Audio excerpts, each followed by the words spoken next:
Our lives are swept into a vortex of this intricately connected world, providing an in-depth exploration of global security, diplomacy, economy, and culture to offer a unique international perspective. Embark on a global news journey with the GeoVista today.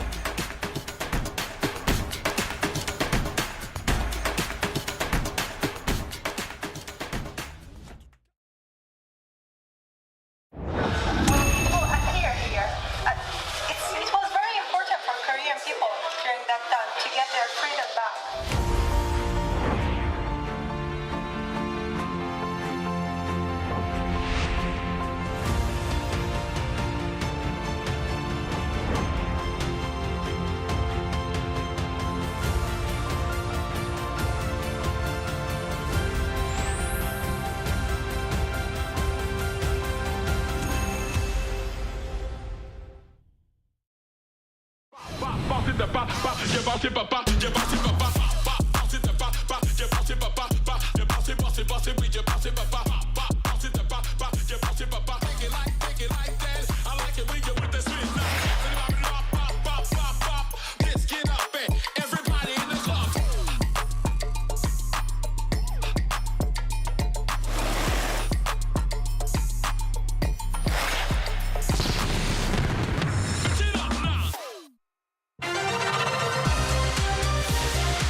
In our headlines on this Monday, March 10th, here in South Korea.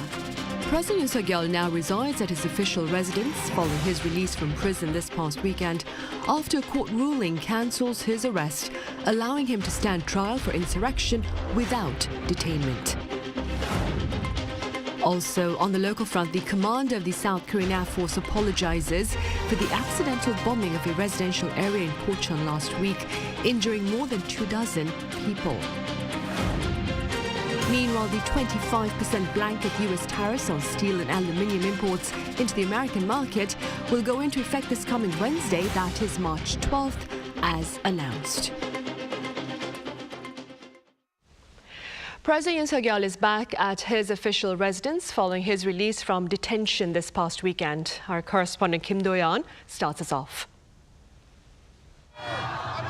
President Yoon Suk-yeol, after being released from Seoul Detention Center on Saturday, stayed quiet at the presidential residence on Sunday.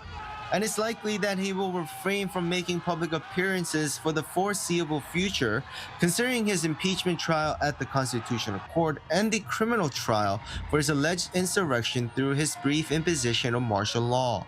According to a top office official on Saturday, Yoon's health has gotten better because he had more time to sleep.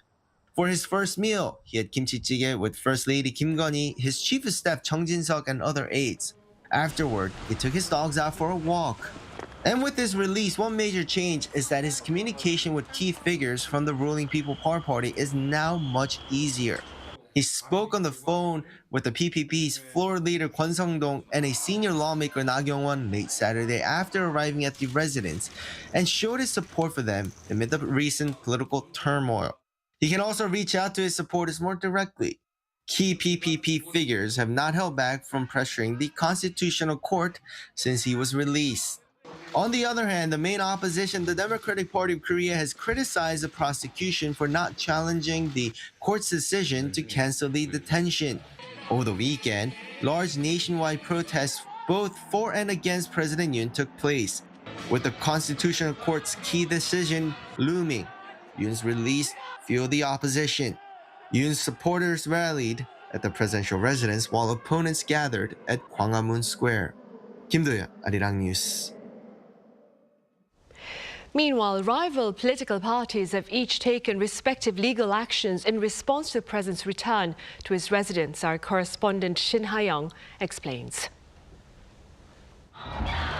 After President Yoon Suk-yeol was released from Seoul Detention Center, the dispute between the rival parties escalated into legal complaints against investigative agencies. The ruling People Power Party has been pressuring the Constitutional Court since the release. The Constitutional Court judges should stay firm and make the right decision based on their conscience, beliefs, and legal judgment, without being swayed by the opposition's unconstitutional claims. The PPP on Monday filed a complaint with the Supreme Prosecutor's Office against Oh Dong-un, head of the CIO. It argued that the agency overstepped its authority by arresting the president on insurrection charges, leading to an illegal arrest through an abuse of power. Meanwhile, the main opposition Democratic Party has criticized the prosecution for not challenging the Seoul Central District Court's decision to cancel the detention. The DP and other opposition parties filed a complaint to the CIO against Prosecutor General Shim Woo-jung and called for his resignation and are even looking to pass an impeachment motion against him. The prosecution simply repeated Yoon Suk-yeol and the PPP's claims, taking the lead in protecting Yoon, the chief conspirator of the insurrection. In response to the opposition's pressure, Prosecutor General Shim said on Monday that his decision not to appeal the court ruling was based on due process of law. The court clearly ruled that it violates the principles of warrants, due process, and the principle of proportionality. We felt that raising more constitutional issues by filing an immediate appeal wasn't the right thing to do. Shim stated that his decision did not justify his resignation or impeachment, adding that he would respond accordingly if the National Assembly moves forward with impeachment. 신하영, Arirang News. In other news, North Korea earlier on this Monday afternoon fired a series of missiles into the West Sea. South Korea's Joint Chiefs of Staff says the launch took place from Hwangju County in Hwanghae-pukto Province and believes they included close-range ballistic missiles. This latest display of defiance came hours after the start of Freedom Shield, the annual joint military exercise between Seoul and Washington that Pyongyang maintains is a war rehearsal targeting its regime. The South Korean Air Force has formally apologized for the accidental bombing of a residential area in the city of Pocheon last week, injuring over 24 people. Our defense correspondent Kim Bo-kyung has details. The top Air Force commander issued an apology on Monday over the abnormal bombing of a civilian village in Pocheon that took place last week. While saying he takes full responsibility, the general emphasized that such an accident should never have happened. The Air Force will deeply and sincerely look back on areas where we fell short, and with utmost determination to make changes, I will make sure such an accident never happens again by correcting incorrect practices. The Air Force reaffirmed that a pilot made a major mistake entering the wrong target coordinates before taking off. Two KF-16 pilots forming one unit input coordinates the day before the accident. Pilot number 1 called out the numbers and pilot number 2 entered them into the joint mission planning system. It is not known yet whose fault it is, but the latitude digits were wrongly input as 00 instead of 05. The target coordinates were entered incorrectly, and the pilot should have checked them at least 3 times, but he didn't. As preventive measures, the Air Force has vowed to strengthen the double-checking procedures, overhaul the reporting system, and enhance the management responsibility of superiors. Despite the accident, Seoul and Washington kicked off their annual joint exercise on Monday as planned. The 11-day drills include field training across all domains and are to reflect recent tactical changes in North Korea's military. Live fire drills have been put on pause due to the Air Force's accident. Kim Bo-kyung, Arirang News. The Korea Development Institute continues to sound the alarm over the economy amid lackluster consumption, construction and exports. Our correspondent Lee Soo-jin covers the latest assessment. The economy faces exacerbating downward risks. This is the third consecutive month that the Korea Development Institute, a major state-run think tank, has made such an evaluation about South Korea's economy in its monthly report released on Monday.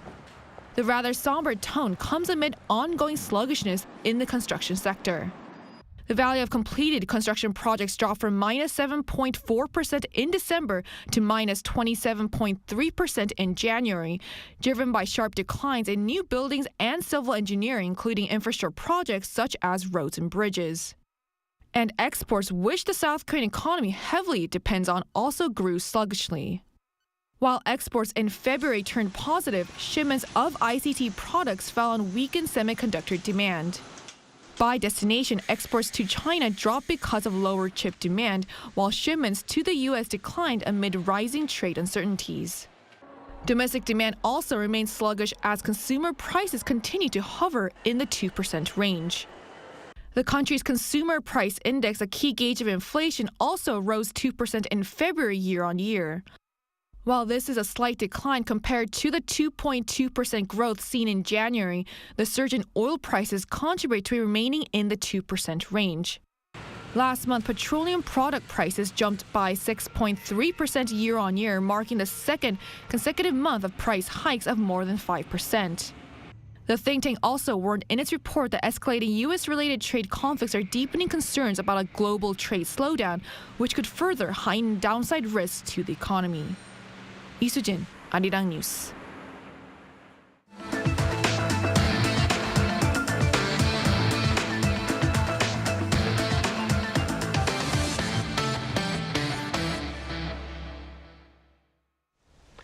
The 25% U.S. tariffs on steel and aluminium imports into the American market will go into effect this coming Wednesday, as announced. Our correspondent Moon Hae-ryan reports. U.S. Commerce Secretary Howard Lutnick confirmed that the new administration's tariff policies on steel and aluminium imports will take effect as scheduled on Wednesday.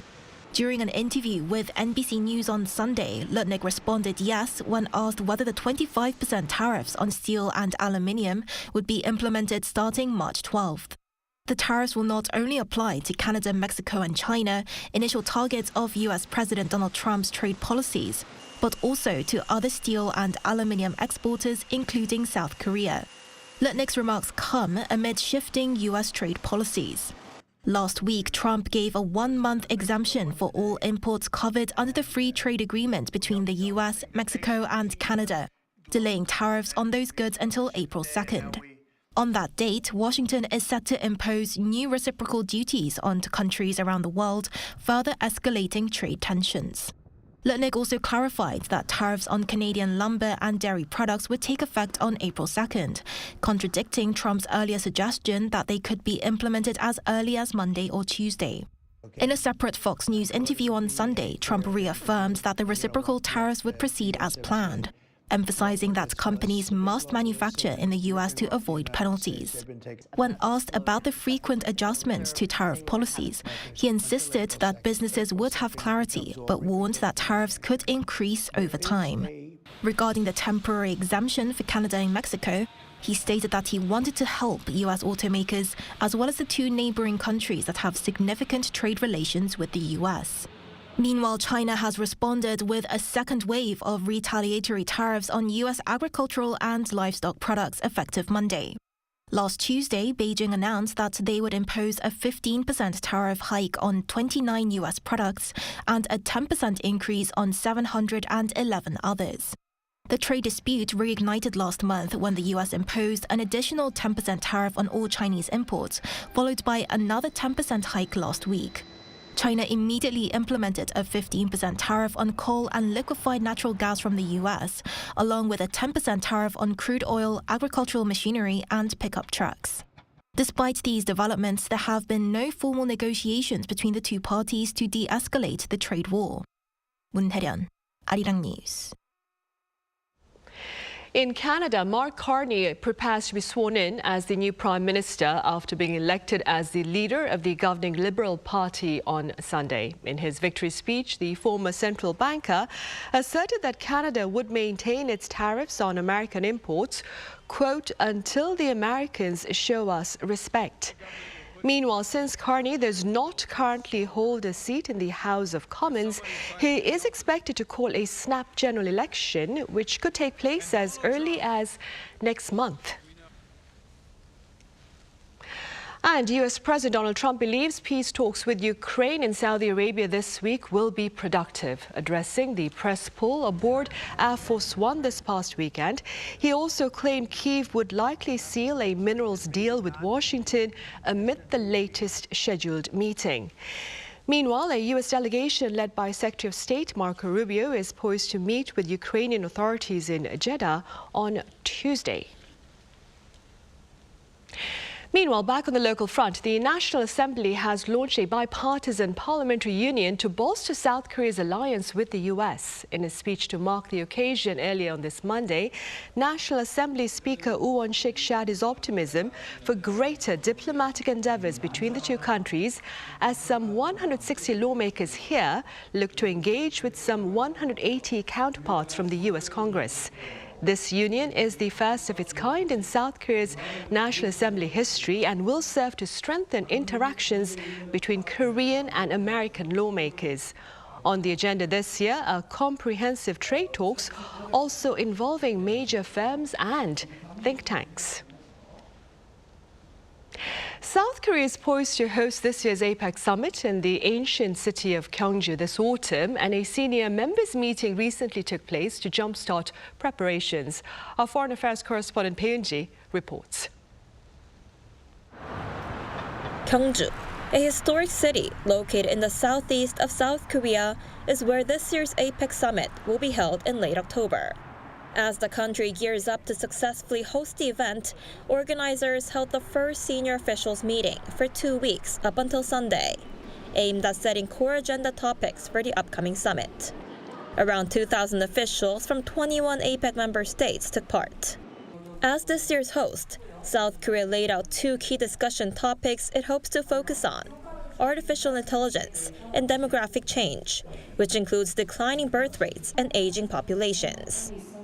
AI and demographics are issues that were never discussed at APEC. AI is something that can significantly impact our future, and demographics is another issue that we believe countries around the world will all have to deal with in the long term.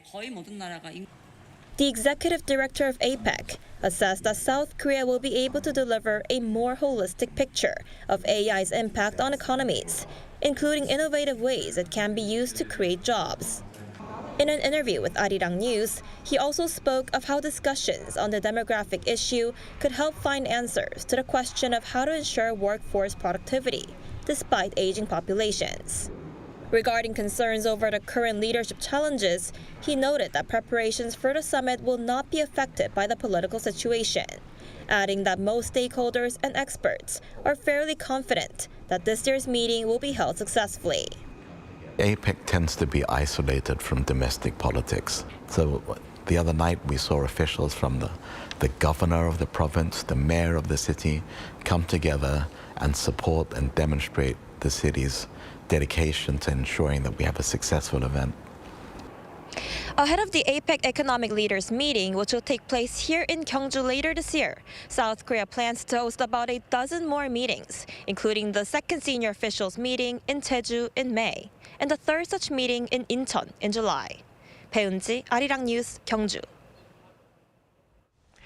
Meanwhile, on the silver screen in North America, director Bong Joon-ho's latest production, Mickey 17, starring Robert Pattinson, reigned the box office on its opening weekend. Our Lee Seung-jae has more. Parasite director Bong Joon-ho's highly anticipated sci-fi film, Mickey 17, is off to a great start in theaters. The film, which stars Robert Pattinson, opened in first place on the North American box office charts, earning $19.1 million in its first weekend. However, Bong's latest film did not fare as well as some of his other works, receiving a grade of B in a field audience survey by market research firm CinemaScore. Mickey 17 also received a Rotten Tomatoes rating of 79% from the critics and a general audience score of 73%. The relatively low scores may also hurt its chance to earn profits. With overseas ticket sales coming in at $34.2 million, the movie's worldwide total stands at $53.3 million. The film reportedly cost $118 million to produce, not including the millions spent on marketing and promotion. However, its studio Warner Brothers is playing the long game, as it believes there is no major competition in theaters in the coming weeks. Lee Seung-jae, Arirang News.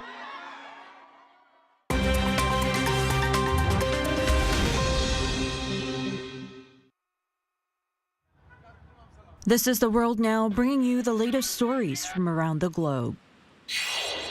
In Syria, there have been clashes between pro-government forces and those loyal to the previous regime, and more than 1,000 people, mostly civilians, have been killed.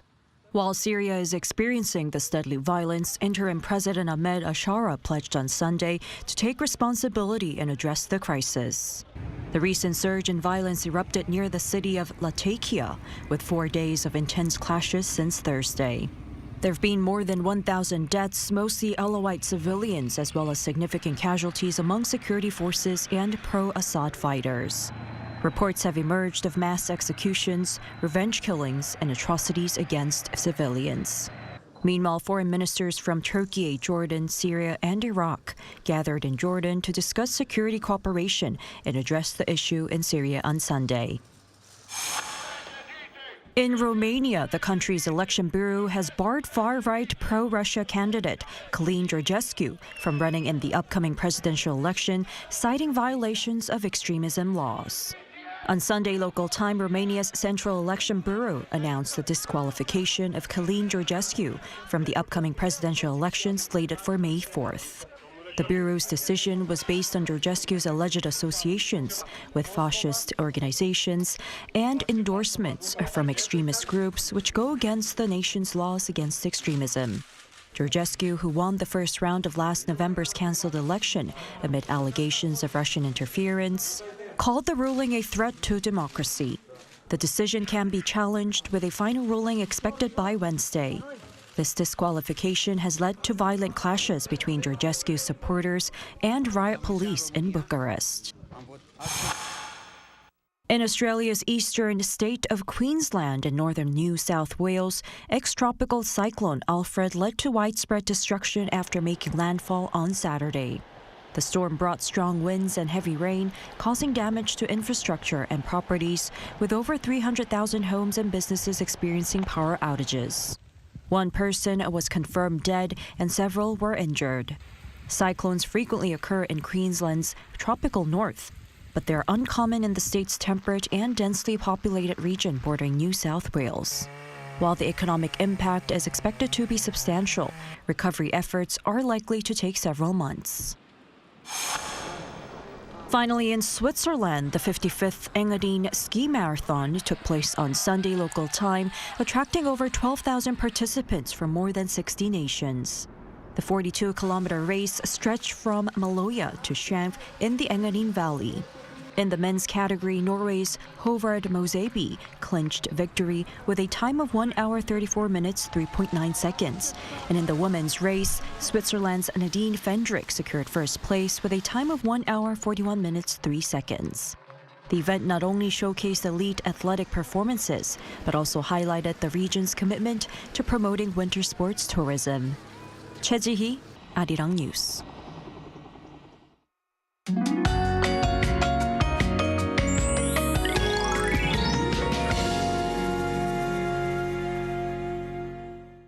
It's still chilly in the mornings and evenings these days, but the air turns warmer during the day. The daytime temperature in Seoul rose to 14 degrees Celsius today, making more like spring. Tomorrow it will be even milder, with highs reaching up to 16 degrees in Seoul. However, in the western parts of the country, the air is stuffy every day due to the fine dust that came with spring. The ultrafine dust levels are expected to be bad in the Seoul metropolitan area and Chungcheongnam-do province tomorrow, and go to normal in other areas. As the atmosphere is stagnant, air quality is not expected to start to improve until the middle of the week. Tomorrow morning, Daejeon will start off at 2 degrees and Busan at 7 degrees. Daily highs will move up to 15 to 18 degrees all over the country, a bit warmer than today. Starting with the mountainous areas of Jeju Island tonight, there is some light rain forecast on the south coast tomorrow. That's all for Korea. Here are the weather conditions around the world.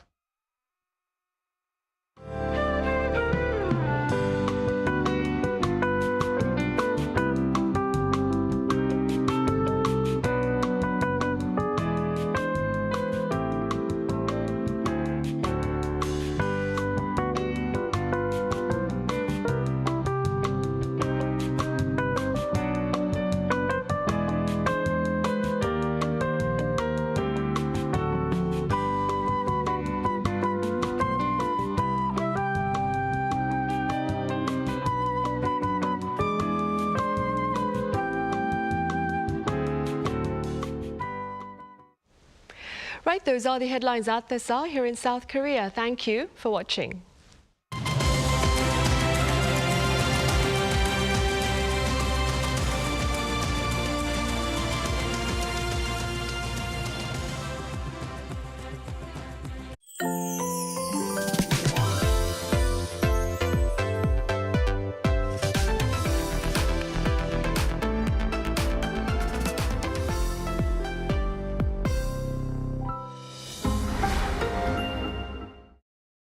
How to survive in Korea. One room. So, you're surviving in Korea? If you've signed a contract for a one room, obviously you're a pro. But the real deal begins now. Step 1. Housewarming. No need to buy toilet paper, diffusers or hand soap. You'll get them soon enough as housewarming gifts. And some are bound to pile up. There's nothing better to serve your guests than milpaeyu nabe. If you have Korean friends coming over, don't forget the extra garlic. Step 2. Garbage disposal. With great power comes great responsibility. You've had a good time, so let's get to work. It might be tempting to sweep everything into a trash can, but you have to separate your garbage. Not bothered? Beware that negligence is punished with a fine or public humiliation. Step 3. Drying rack. You're excited to live alone in Korea, but the fate of these items, hanger, storage, or a hanger. Go get fresh coffee outside. Jogging doesn't cost anything, and nothing beats instant rice. But keep one item around so that you don't get too lonely. Step 4. Pros of living alone. No mum. Cons of living alone. No mum. A new towel doesn't magically appear. You have to do the laundry regularly. If anyone gives a towel as a souvenir, take it. Get rid of mold immediately.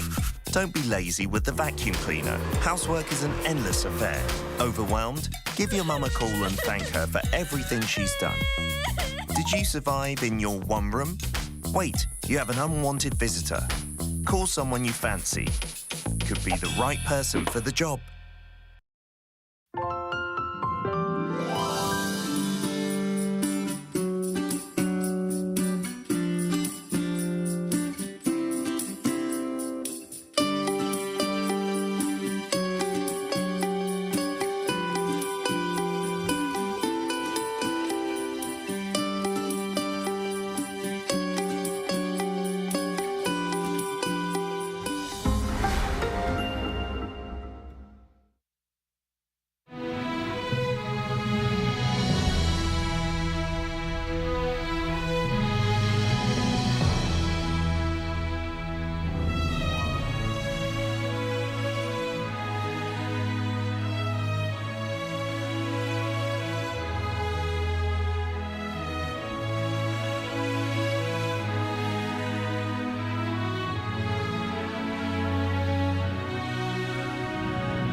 North Korea says South Korea and the U.S. will pay dearly for an annual military exercise that Pyongyang claims is a rehearsal for an attack against its regime. We have more on Press Perspective today.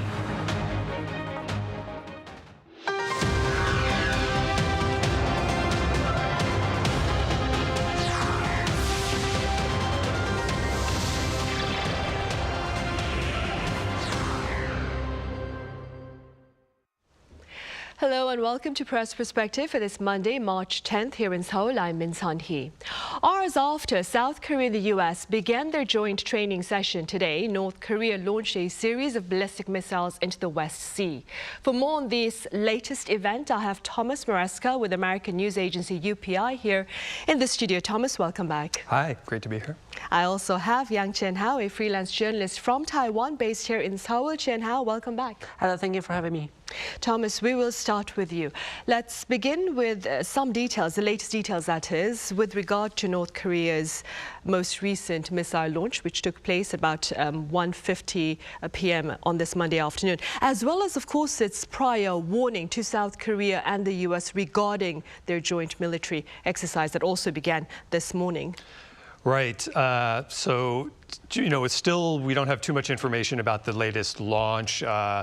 You know, the Joint Chiefs of Staff and the military basically said they detected, you know, several ballistic missiles being launched from Hwanghae province into the West Sea or the Yellow Sea. But that's basically it, you know, along with just sort of the general statement of increased vigilance, you know, working with the U.S. But clearly, I mean, we would assume North Korea hasn't said anything yet, but you know, we would assume it's related to the start of the Freedom Shield joint exercise, which kicked off today with the U.S. and South Korea, and that's running until the 20th.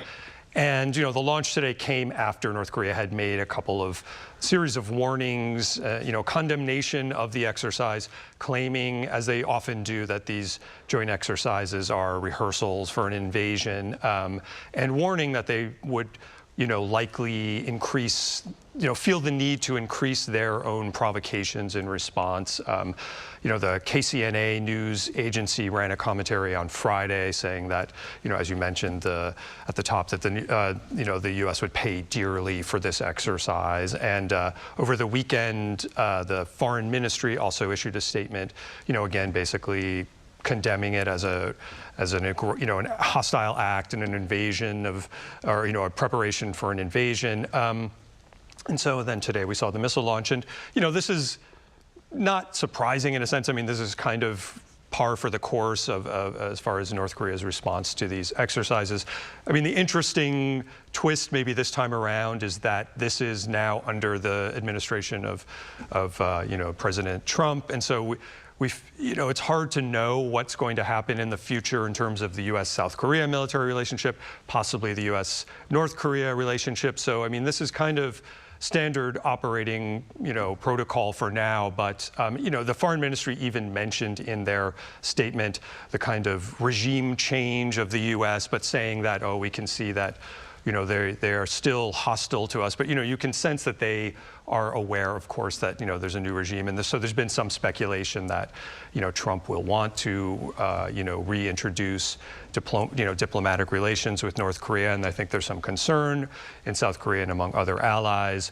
What's the military relationship going to be like? You know, is the support going to be there? So, I mean, there is that context for just the start of this exercise and this latest provocation. But that's, you know, basically where things stand at the moment. Right. And Chena, do tell us a bit more about the Freedom Shield, this exercise that North Korea continues to condemn. And what makes the exercise so important this particular year? So this year will be different because we could see North Korea has been strengthening the tie with Russia since last year. Even North Korea has sent troops to Russia assisting North Korea has sent troops to Russia assisting the war between Russia and Ukraine, and likely to gain more military support, especially technical instruction, such as submarines, drones, and reconnaissance satellites, these kind of things. So for South Korea, especially, it is still the conservative holding the power now, and it is.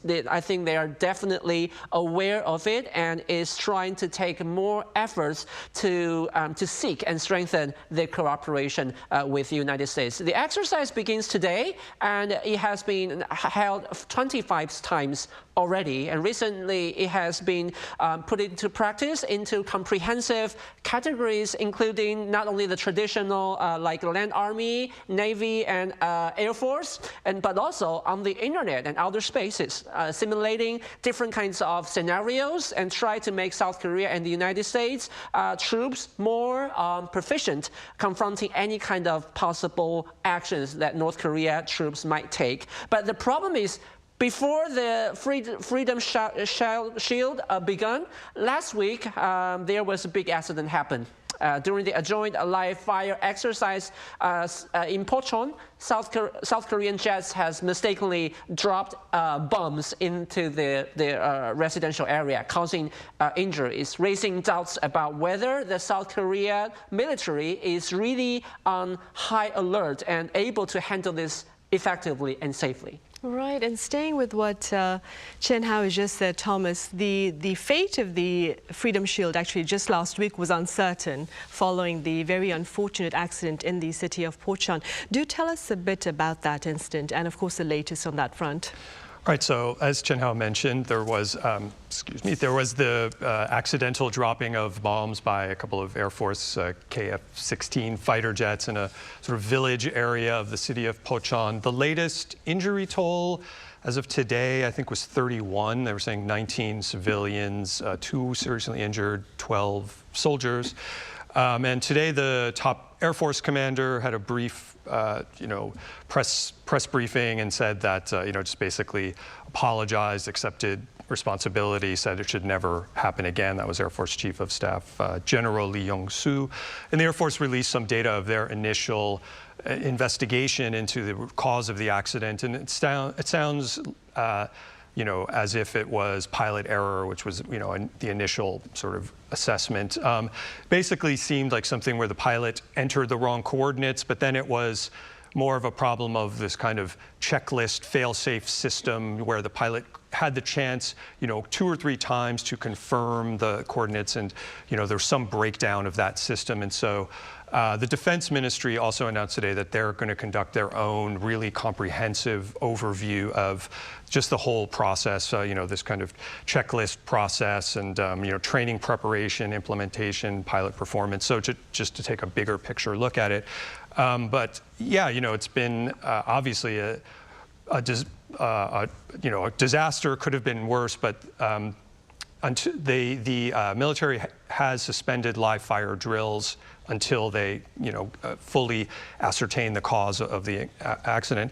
And there's, it also has raised some questions among the residents there. There has been some pushback about the idea of just holding these live fire drills so close to, residential areas. I mean, I think in the past there weren't as much, the city wasn't as built up around there, but it has become a fairly large settlement. I was there actually recently. Last month there was a live fire drill, and I was kind of thinking to myself, well, this is close to Pocheon, and there's actually a huge number of migrant workers are based there. And there was a spokesperson for a kind of migrant support organization today or recently in the last couple of days mentioning, also pushing back, saying they shouldn't be holding these drills. And there's something like 20,000 of the 150,000 people in Pocheon are migrant workers, and something like 6 of the injured were these workers, I think from Thailand, Nepal, and Bangladesh or somewhere, so it's become also kind of a social issue as well. The mayor of Pocheon also complained about it. And one thing I noticed in the North Korean Foreign Ministry statement, they didn't really refer directly to this, but they mentioned one stray bullet could cause a war or something, and the idea of the danger of holding live fire drills where there could be a stray accident, and it is something that gives you pause to think, if the missile landed in the wrong direction or something in North Korea, those are the kinds of things that can spark crises. So it's obviously an issue of great concern. Right, for sure it is. Chen Hao, also this past weekend, North Korea unveiled a nuclear-powered submarine under construction for the first time. Quite a number of pundits have been raising a bit of alarm over this. Do tell us a bit more about that. The key point is that it might be able to carry nuclear weapons, which is really threatening. We all know that North Korea has a relatively weak power on naval naval facilities. And Chairman Kim Jong-un has shown he's eager to develop and improve it over the past years. Though we don't have any further details about the nuclear-powered submarine, but military expert in South Korea has indicated that it might be a 6,000 to 7,000 ton class one, which is able to carry at least 10 missiles. Also, since it's a submarine, which is underwater, if it fires the missiles, then it will not be very difficult to be detected. And that is a problem. And since North Korea is lack of capital funds, and also it has been sanctioned for over 10 or 20 years, it is really hard to believe that they can develop this only if the assistance from Russia are able to make North Korea to do so, to achieve this. But I think we still need to see and wait to see more, because it might also be just like external propaganda. Since the information about this nuclear-powered submarine is still unknown, and it is not the first time that the Pyongyang regime has announced that it has begun to build up something or already successfully developed certain items, but mostly experts has been doubting on them. And in the future, the important thing will be to investigate and gain more intelligent resources of how deep that the military aids has Russia provide to North Korea. Right. Thomas, on the subject of warships, Mr. Trump has spoken about working with South Korea naval shipbuilding. What is the current state of America's shipbuilding capacity, and how can South Korea help, do you think? Yeah, so this has been an issue of great concern for the Navy and sort of military brass in general for quite a while, particularly in relation to China's shipbuilding efforts. Trump mentioned in his address last week to the House of the Congress that he was starting a new office of shipbuilding within the White House, and said he was going to resurrect the industry. But it's been fairly dormant for quite a while. I think right now the U.S. has around less than 300 warships in the fleet, and the Navy wants to grow to 381 over the next 30 years, but already the number is going to drop because the Navy is planning to decommission some ships faster than they can build new ones, whereas China already has closer to something like 400 ships and has a much greater just overall shipbuilding capacity. I mean, in general, the shipbuilding industry is pretty much concentrated right here in East Asia. It's China, South Korea, and Japan have almost all of the world's shipbuilding capacity. And the U.S., I think, accounts for something like 0.13% of just all shipbuilding in general. And so, right, Trump has mentioned, it's been reported that Trump mentioned it in a call with Yoon very early on in November, and he also mentioned it in a radio interview in January about possibly working with South Korea to facilitate shipbuilding. And it's something where U.S. cannot build ships on foreign soil, basically. So it would have to be either South Korea, maybe partnering or co-owning shipbuilding facilities in the U.S., or else there's also a chance to do repairs. Like, that's another area where the U.S. is really limited in just its capacity to repair its own ships. And Trump has even mentioned his pick for the Navy Secretary, John Phelan, was mentioning in his confirmation hearings how Trump calls him and complains because he sees the rust on the ships. So the U.S.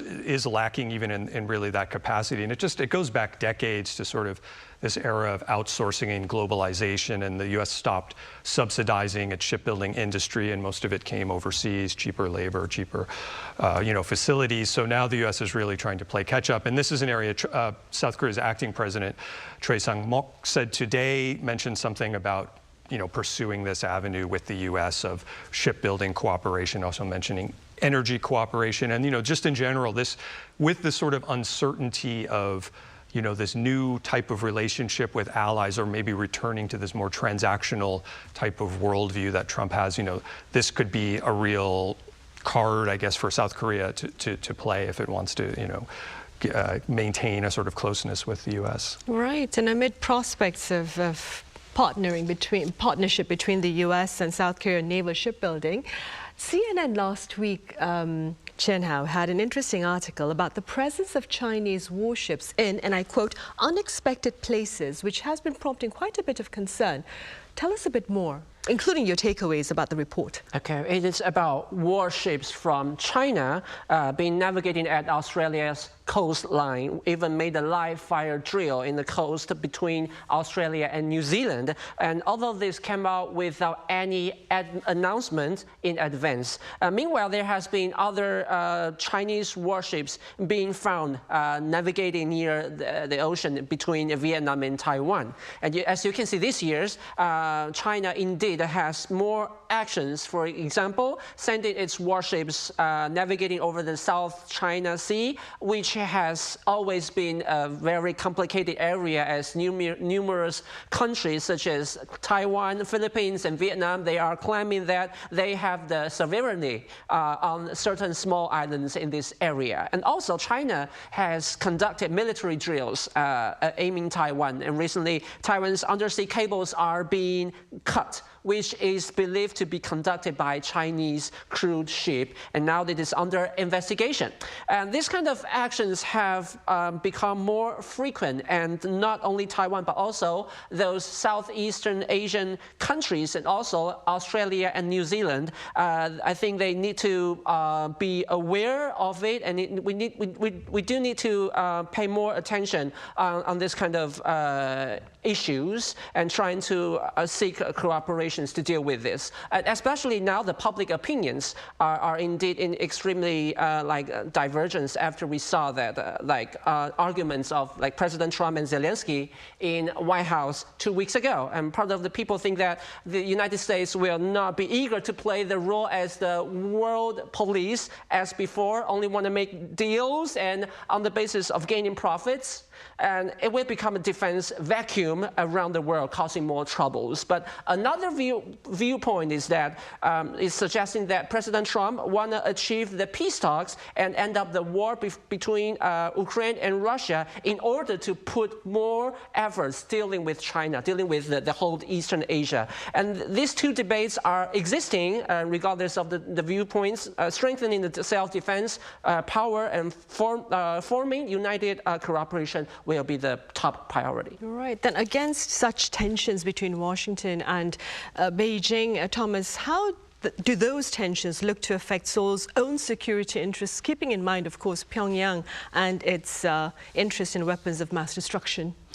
Right. Well, it sort of does depend on sort of what the approach from Washington will be towards Beijing. As Chen Hao laid out the kind of two possible scenarios. On the one hand, if Washington does want to concentrate most of the efforts on containing China, then South Korea clearly could play a very important role in that, and may be able to sort of define its own position in a way that would not just be sort of following along, but perhaps influencing the discussion. But South Korea, if Seoul does work closely with Washington, I mean, the areas that could be open are, again, this idea of the shipbuilding alliance. I mean, that's an area of great value potentially to the U.S. in terms of its competition with China in particular.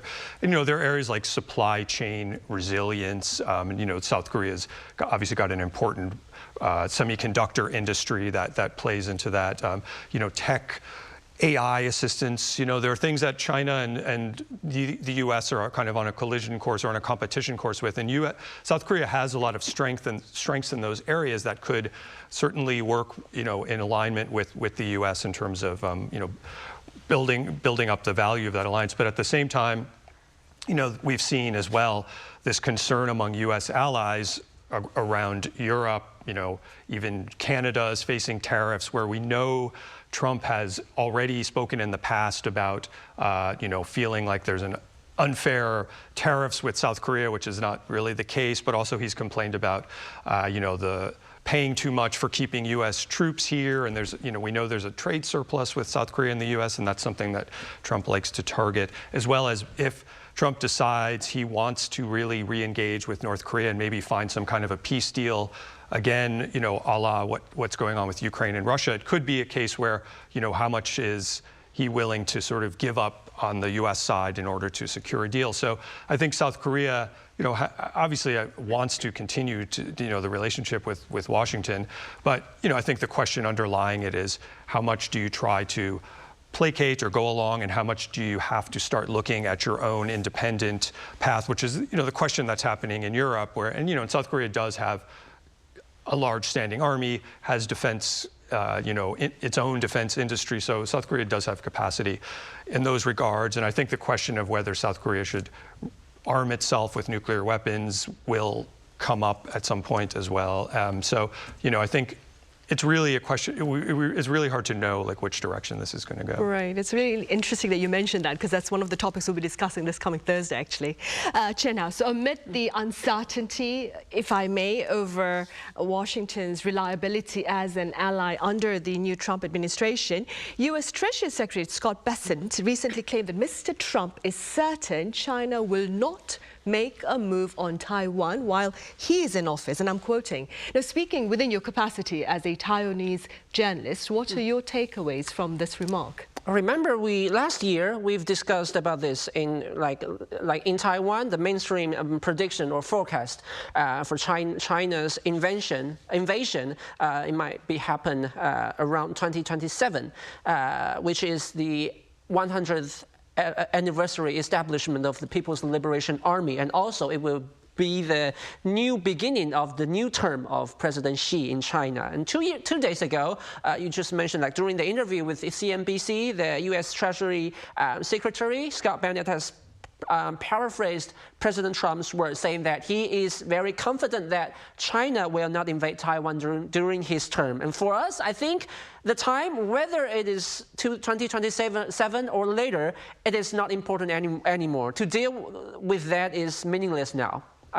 Like what I've just mentioned, that the risk and the frequency of China's provocation, of China's action is rising. And Taiwan must strengthen its power, its self-defense ability to make sure that it is costly for Beijing to take us away. And we are at least have the determination to fight for our country first, and then make the United States believe that Taiwan won't give up itself, and it will be effective and valuable for Washington to assist and protect Taiwan. And also convincing the United States and other countries to build up a united awareness toward Beijing is such an important part, because as you know, that's we just talked about last year, 60% of the semiconductor foundry is from Taiwan, and Apple, Google, and Nvidia, they are all the main customers of TSMC.